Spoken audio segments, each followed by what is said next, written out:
সম্পূৰ্ণ খচৰা NRC প্ৰকাশ কৰা যিটো দিন ধাৰ্য কৰা হৈছিল আমি 30 জনত সম্পূৰ্ণ খচৰাখন প্ৰকাশ কৰিব নোৱাৰিম হয় অহা 30 জুনত প্ৰকাশ নহয় ৰাষ্ট্ৰীয় নাগৰিকপঞ্জীৰ চূড়ান্ত খচৰা আৰু এই কথা স্পষ্ট কৰিলে NRCৰ ৰাজ্যিক সমন্বয়ক প্ৰতীক হাজেলাই অহা 2 জুলাইত উচ্চতম ন্যায়ালয়ত হ'ব NRC সন্দৰ্ভত শুনানি আৰু নতুন দিন বিচাৰি উচ্চতম ন্যায়ালয়ত আবেদন কৰা হ'ব বুলিও জনালে NRCৰ ৰাজ্যিক সমন্বয়ক প্ৰতীক হাজেলাই সম্পূৰ্ণ খচৰা NRC প্ৰকাশ কৰা যিটো দিন ধাৰ্য কৰা হৈছিল আমি 30 জনত সম্পূৰ্ণ খচৰাখন প্ৰকাশ কৰিব নোৱাৰিম 2 জুলাইত মাননীয় উচ্চতম ন্যায়ালয়ত শুনানি দিন ঠিক কৰা আছে সেইদিনা মাননীয় উচ্চতম ন্যায়ালয়ক জনাম আৰু তেখেতসকলে আমাক নতুন ডেট ধাৰ্য কৰিব ৰাজ্যৰ শেহতীয়া বান পৰিস্থিতিৰ বাবেই NRCৰ চূড়ান্ত খচৰা প্ৰকাশত বাধা আহিছে বুলি মন্তব্য কৰিছে প্ৰতীক হাজেলাই বিশেষকৈ বৰাক উপত্যকা কাৰ্বি আংলং হুজাইৰ ভয়াৱহ বানৰ বাবে NRC উন্নীতকৰণৰ কাম যথেষ্ট পিছ পৰি গ'ল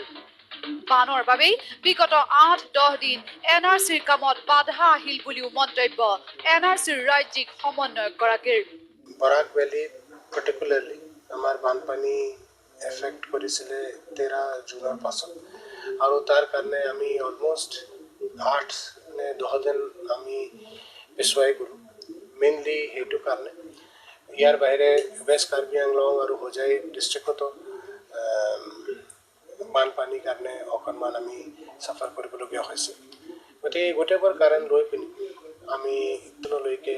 যদি আমি ট্ৰাই কৰি আছিলোঁ কিন্তু আমাৰ কাম ইতিমধ্যে বৰাক ভেলীত আকৌ আৰম্ভ কৰিছোঁ কিন্তু যিমান দিন আমি ইউজ কৰিছোঁ গোটেই দিন আমি ৰিকভাৰ কৰিব নোৱাৰিম আৰু এইকেইদিন আমাৰ কাৰণে এটা দিন ইম্পৰ্টেণ্ট আছে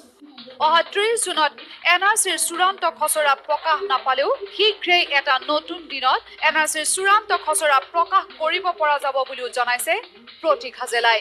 30 জুনত নহ'লেও আমাৰ কাম ইতিমধ্যে বহুতখিনি আগবাঢ়ি গৈছে তাৰ পাছত কিছুদিনৰ ভিতৰতে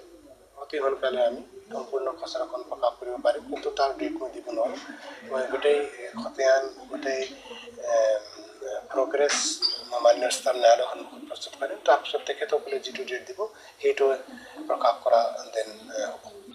কেমেৰা পাৰ্চন নৱ দাসৰ সৈতে সুনীল বৰা নিউজ লাইভ গুৱাহাটী